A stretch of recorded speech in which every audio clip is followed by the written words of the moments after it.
Good afternoon. Today we are here to honor and remember. We are here to honor the man that is laying before us for his life and to remember all the wonderful things about him. Today we are here to celebrate a life lived without fear of death, where the only thing that he feared was not being able to love those nearest him enough. Today we also remember the legacy that he left for us to carry on.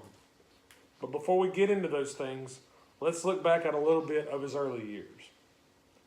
He was born on October the 1st, 1981, to a 23-year-old father trying to find his way in the world and a 19-year-old mother who had the task of learning how to be an adult, a wife, and a mother all at the same time. When I tell you that things were tough growing up for him, they were. They were very tough. His father was laid off from his job when he was barely old enough to be able to open his eyes. What followed were months of uncertainty and relying on different family members to help make ends meet. The end of that particular part of the story is that his father found a great job, and eventually his mother did too.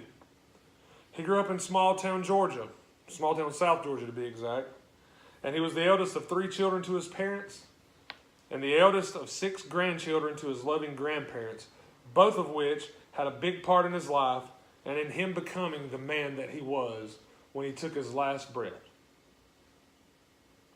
They raised him to love others regardless and to always be the person that he expected everyone else to be. He had a very successful school career and even had scholarship opportunities to play football at the University of Nebraska. But as fate would have it, an injury sidelined those dreams and forced him to pursue other avenues with his life. At the very young age of 18, he was still living at home with his parents while trying to attend college, and his father became ill with a heart condition that made him unable to work to support his family. So, being the person that he was and being raised the way that he was raised, he set out and got his own job. And within a year of graduation, he was married.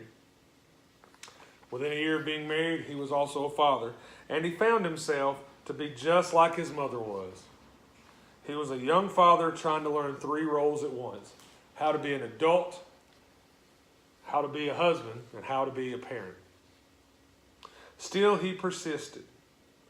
Fast forward 17 years, and he's now the single father of 3 beautiful children. Now, we can talk all day long about things like this, but I want to get to the meat of the subject, and I want to talk about who he really was. He was a man that genuinely cared for others. He was a man that loved unconditionally.